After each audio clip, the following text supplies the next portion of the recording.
দেশের ইতিহাসে সবচেয়ে বড় জানাজা কোনগুলো জানেন কি? অনেকের মনেই প্রশ্ন জাগতে পারে।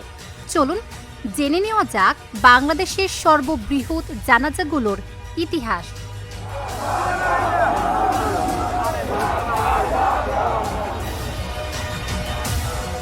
20 ডিসেম্বর 2025 জাতীয় সংসদ ভবনের দক্ষিণ প্লাজা জনসমুদ্রে রূপ নেয়। লাখো মানুষের উপস্থিতিতে অনুষ্ঠিত হয় ইনকিলাব মঞ্চের মুখপাত্র শরীফ ওসমান হাদির জানাজা।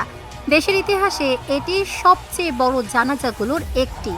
বড় ভাই আবু বকর সিদ্দিকের ইমামতিতে জুলাই গণ অভ্যুত্থানের সম্মুখভাগের এই যোদ্ধা ও ইনকিলাব মঞ্চের আহ্বায়ক হাদির নামাজে জানাজা হয়। দুপুর 2:30টায় জাতীয় সংসদ ভবনের দক্ষিণ প্লাজায় লাখো জনতার অংশগ্রহণে হাদির নামাজে জানাজা শুরু হয়।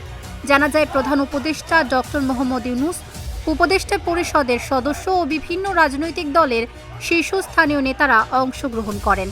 দুপুর 2টায় নির্ধারিত জানাজার অনেক আগে কানায় কানায় পূর্ণ হয়ে যায় দক্ষিণ প্লাজা ও আশেপাশের এলাকা। খামারবাড়ি থেকে আসাদ গেট, মানিক মিয়া এভিনিউ ও সংসদ ভবনের আশপাশের সড়কগুলোতে মানুষের ঢল নামে। হাতে জাতীয় পতাকা, মুখে স্লোগান আর চোখে অশ্রু নিয়ে হাদির শেষ বিদায়ে শরিক হন নানা বয়স ও শ্রেণী পেশার মানুষ। 1981 সালের 30 মে জিয়াউর রহমান চট্টগ্রামে নিহত হন। নিহত হওয়ার পর ঢাকায় তার রাষ্ট্রীয় মর্যাদায় জানাজা অনুষ্ঠিত হয়। দেশের বিভিন্ন প্রান্ত থেকে লাখো মানুষ জানাজায় অংশ নেন।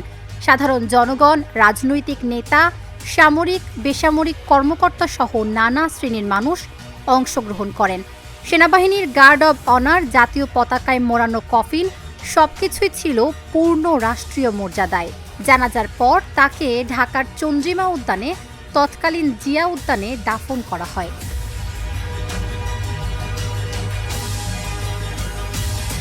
2020 সালের 30শে জানুয়ারি দুপুর 2টায় বাংলাদেশ কাওমি মাদ্রাসা শিক্ষা বোর্ডের সিনিয়র সহসভাপতি, দেশের প্রখ্যাত আলেম ও শিক্ষাবিদ, কিশোরগঞ্জের ঐতিহাসিক শহীদি মসজিদের খতিব ও জামিয়ার মহাপরিচালক আল্লামা আজহার আলী আনোয়ার শাহর জানাজা ঐতিহাসিক শোলাকিয়া ঈদগাহ মাঠে অনুষ্ঠিত হয়।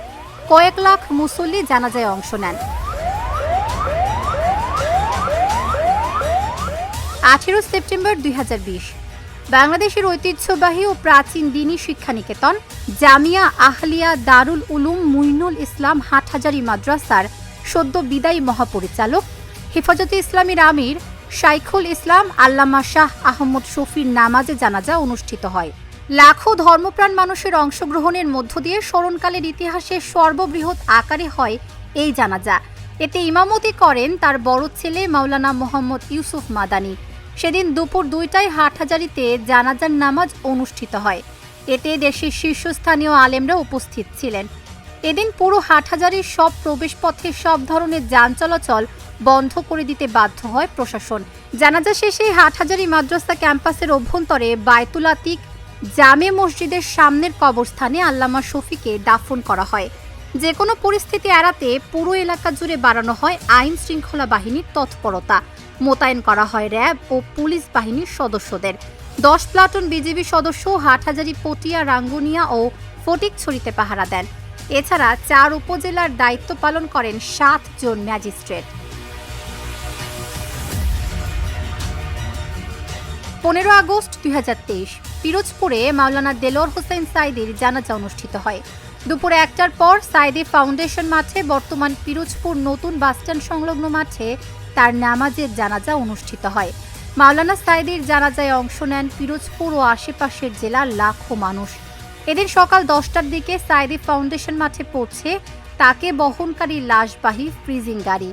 13 আগস্ট বিকেল 5:30টার দিকে বুকে ব্যথাজনিত সমস্যার কারণে দেলোয়ার হোসেন সাঈদীকে গাজীপুরের কাশিমপুর কারাগার থেকে প্রথমে গাজীপুর শহীদ তাজউদ্দিন আহমদ মেডিকেল কলেজ হাসপাতালে নেওয়া হয়। পরে রাত 10:40 বঙ্গবন্ধু শেখ মুজিব মেডিকেল বিশ্ববিদ্যালয়ে ভর্তি করা হয় সাঈদীকে। 14 আগস্ট রাত 8:40 চিকিৎসাধীন অবস্থায় তিনি মারা যান।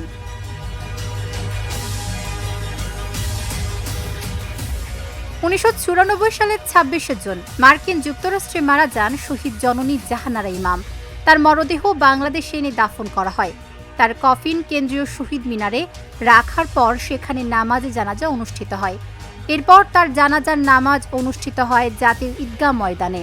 জানাজার পর তাকে মিরপুর শহীদ বুদ্ধিজীবী ও মুক্তিযোদ্ধা গোরস্থানে সমাহিত করা হয়। তার জানাজাতে লাখো মানুষ অংশগ্রহণ করেন। তাবাসসুম সেজুথি, ঢাকা জার্নাল।